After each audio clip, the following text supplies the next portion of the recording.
Rikthehemi në transmetim të drejt për drejt, miq të dashur, sigurisht do të flasim për Vlorën dhe një projekt ogurzi që mund të ndodhë atje, por frika më e madhe është që do të aplikohet jo vetëm në Vlorë, por edhe në shumë bashki të tjera bregdetare, ato që kanë pasuri, interes dhe leverdi.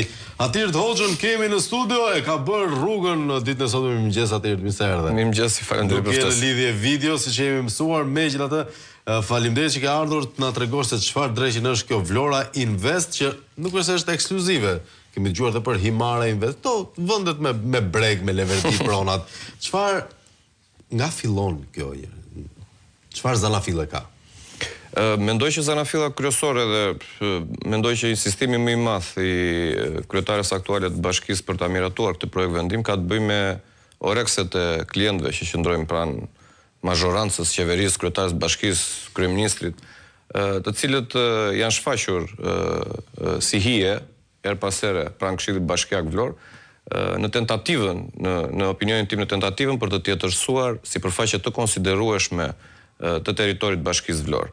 Dhe kryesisht, mendoj që ka për të qenë tentativa për të tjetërsuar një sipërfaqe të konsiderueshme midis fshatit Kanin dhe Shashicës, malit të Shashicës, e cila përfshin rreth 86 hektar, në të cilën jam i mendimit se edhe karriera e ish kryetarit bashkisë zoti Drella ka qenë ndërprer pikërisht nga ky projekt, nuk ka dakordsuar që të bëhet pjesë e kësaj afere dhe kam përshtypjen që qëndrojnë klientët e qeverisë të cilët janë në sektorin energjetik dhe ka të bëjë pikërisht me fotovoltaikët.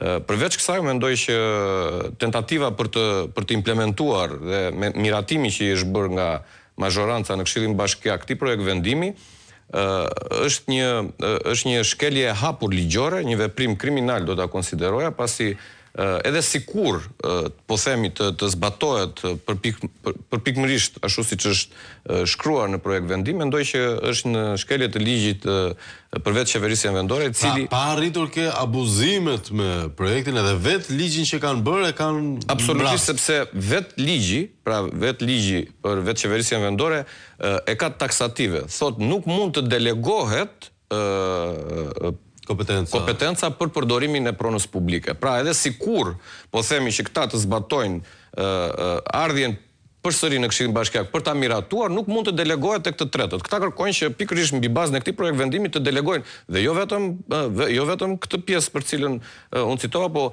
në këtë projekt vendim citohen shumë gjëra, thuhet menaxhimi i plazheve, menaxhimi i projekteve publike, rritja e eficiencës administrative, rritja të ardhura. Pra praktikisht i bie që ta zhbëjmë Bashkinë Vlorë, të gjithë institucionin me të gjitha drejtoritë në varësi të tij, dhe të bëjmë një firmë private ku mund të bëjmë çfarë të duam, sepse duke kaluar tek tretët pastaj u mbet kontrolli. Logjikisht i të gjithë aseteve të Bashkisë Vlorë. Dhe çdo që bëhet përpara pastaj, firmat ekzistojnë për Absolutisht. Dhe vetë në projekt vendim thuhet, pra u dashka që kjo firma që këta do të krijojnë, do të merret edhe me blegtori, edhe me turizëm, edhe me menaxhimin e plazheve, edhe me menaxhimin e parkimeve, edhe me punët publike. Pra është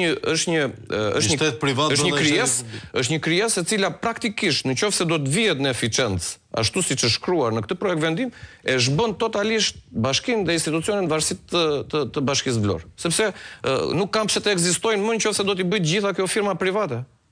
Të gjitha këto punë të cilat, siç është drejtoria për parkimet publike, siç është drejtoria e aseteve publike, siç është menaxhimi i plazheve. Pra gjitha këto që këta kanë përfshirë në këtë projekt vendim, janë drejtori në varësi të Bashkisë Vlorë, të cilat e kryejnë sot, po themi, deri diku atë funksionin për cilin janë ngritur. Pavarësisht edhe në ato ka një tejfryrje të administratës të cilën e kanë përmendur edhe në mbledhjen e fundit.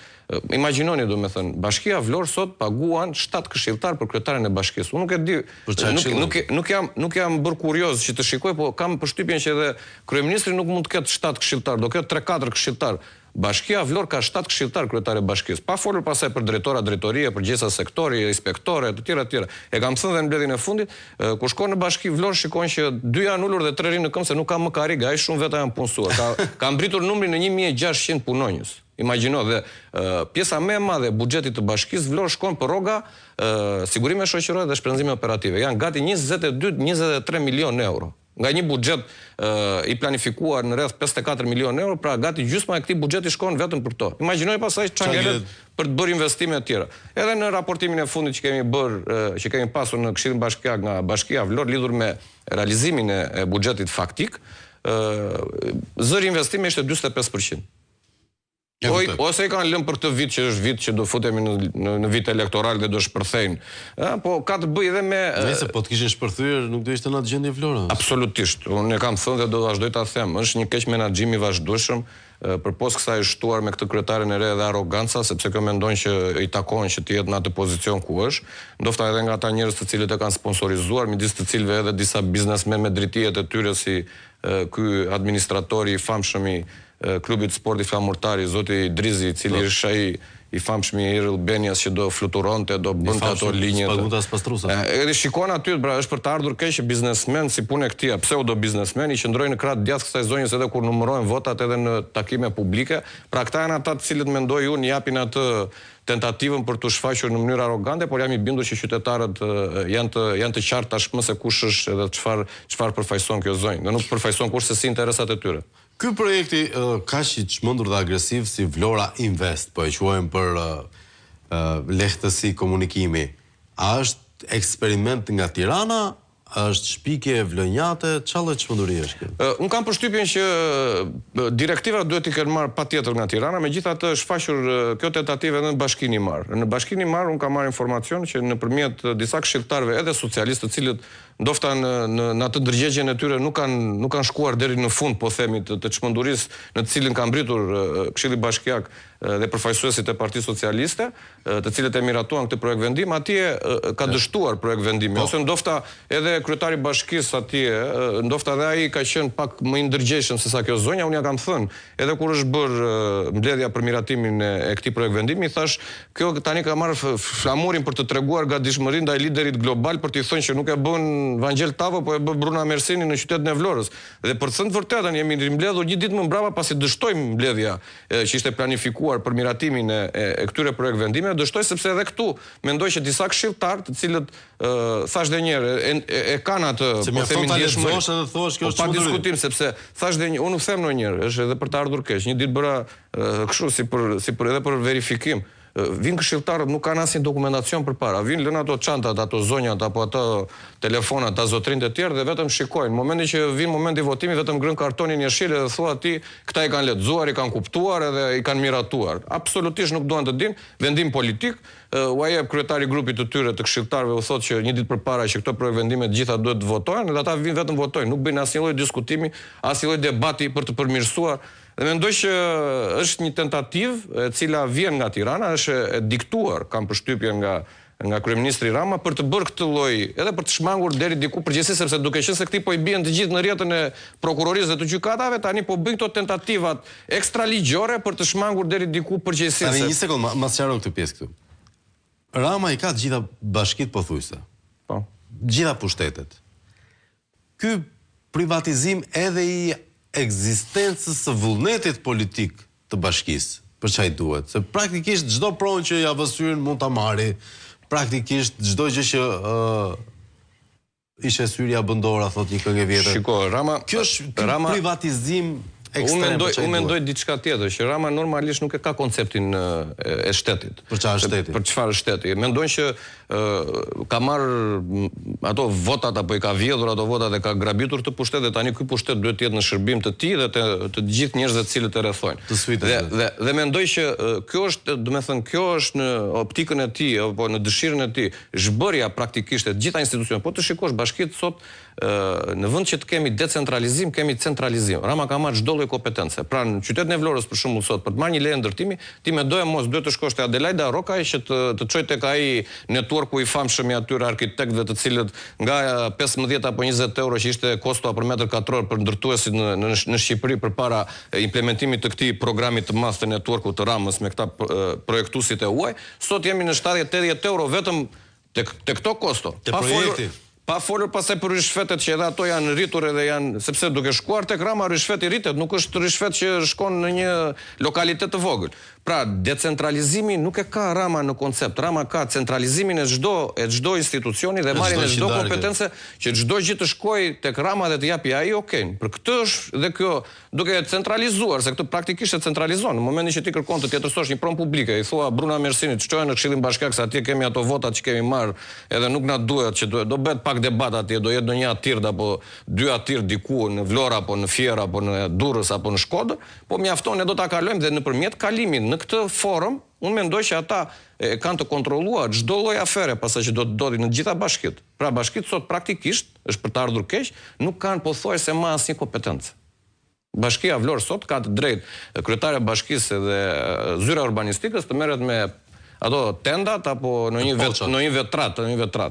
Pastaj ajo pjesa tjetër e keq menaxhimit ndër vite që është ulërit, se po të shikosh qytetin e Vlorës është kthyer në një qytet të pajetueshëm. Ju në insertin tuaj për shembull përmendet atë investimin e famshëm të Ujsjellsit bërë nga Ministria e Infrastrukturës, rreth 17 milionë euro që ka filluar dhe nuk dihet se kur do të mbarojë. Përpos kësaj kam thënë dhe do ta rikthem, nuk ka një premtim për furnizim me ujë të pishëm.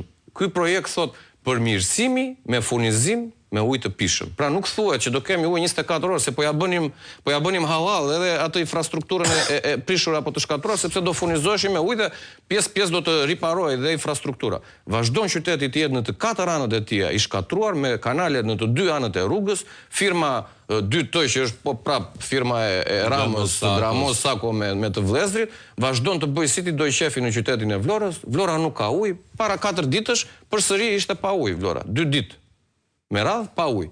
Pse? Sepse diku atje një firmë tjetër ndërtimi që kryen punimet nëpërmjet pilotave çpon tubon se nuk duan të dinë fare, këta nuk kanë as kritere, as Bashkia nuk merr as mas, Ujësjellsi nuk merr as mas, IKMT-ja, INUVI, IMT-ja, janë gjithë këto institucione të cilat paguhen nga taksat e qytetarëve dhe nuk kryen asnjë funksion. Prandaj sot Vlora është ku thret qameti, që ta themi tamam si vlonjat, është ku thret qameti. Dhe pastaj dëgjon dhe Ramën ti që bën etiketime për Partinë Demokratike, një bastard politik, se nuk mund ta quash gjë tjetër përveç se sa një bastard politik që nuk ka mbritur, ka qenë edhe kryeministra të tjerë, të dy të ndjerët, Bashkim Fino, Fato Stano, Ilir Meta e të tjerë, po nuk kanë mbritur, Sali Berisha, nuk kanë mbritur që të etiketojnë partinë opozitare apo partinë më të madhe opozitare me terma të tillë. Gjen dhe një bedel atje që qesh edhe zgërdhiet sikur ka ndonjë gjë për të qeshur me atë termin që përdori ai për opozitën. Janë 500 apo 600.000 votues të Partisë Demokratike. Si mundet ti të bësh një etiketim të tillë? Nga një bastard politik, sepse duhet thënë. Dhe unë mendoj që edhe Partia Demokratike, edhe drejtuesit e saj, këtë bastard politik duhet ta shpallin armik të demokracisë edhe të Partisë Demokratike, sepse ky është i tillë. Nuk është problemi se po e themi ne. Ka një kontur edhe në komunikimin publik, ti nuk mund të kalosh domethënë çdo lloj komunikimi që të mundsh. Ti ke arritur deri te kukumjaçka maksimumi. Po jo, unë kukumjaçka ju thash, u shpjegova atyre zonjave, po ato nga ajo iritimi ose mesazhet që u erdhën që keni këtë etiketim, bën një zhurmë të madhe. U thash, ky ishte krahasim, i thash. Edhe bila më kërkuan që të triqesha, ju thash do të triqem, i thash, kur ju të triqeni nga ajo që i thoni liderit të Partisë Demokratike dhe kryetarit të partisë time Bufi, thash, sepse kukumjaçka është një ngjashme me Bufi, po të jetë se.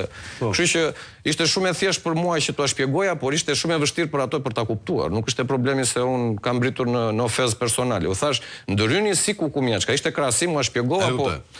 Megjithatë, zoti Hoxha, me që përmendet pak PD-n dhe gjërat që duhet bëj PD-ja. PD-ja e Vlorës në këto momente e drejtuar nga një emër i ri si Nada Meçorave, nëse nuk gaboj.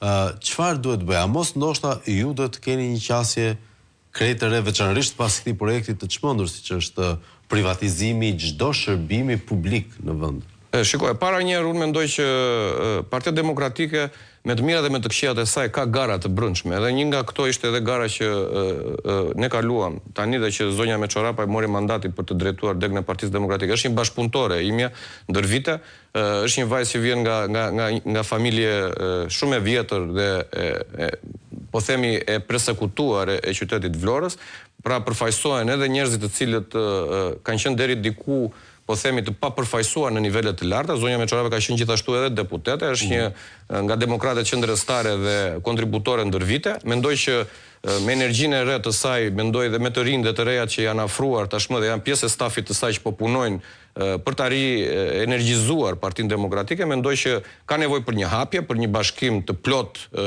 të sinqert me të gjithë demokratët, për një ftesë për ata njerëz të cilët ndofta deri dia apo pardje kanë menduar ndofta edhe ndryshe nga ky qëndrim që ne kemi pasur.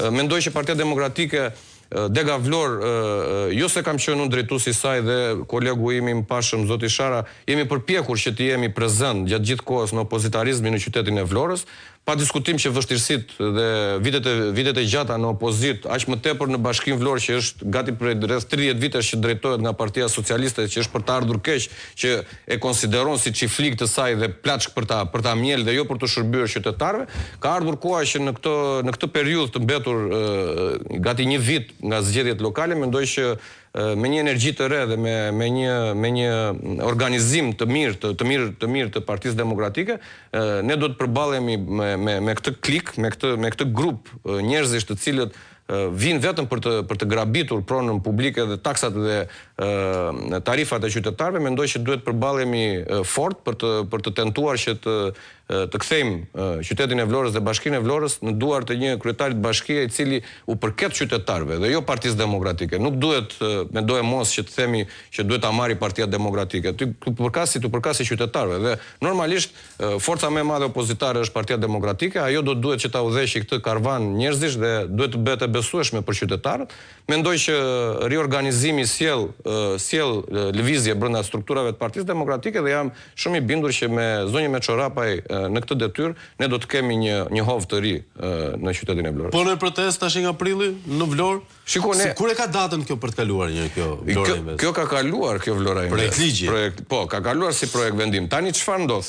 Të gjitha projekt vendimet që janë miratuar shkojnë tek prefekti. Se kemi edhe një hallk tjetër, që këta tani janë duke u konfliktuar me njëri tjetrin. Dhe pse do thuash ti?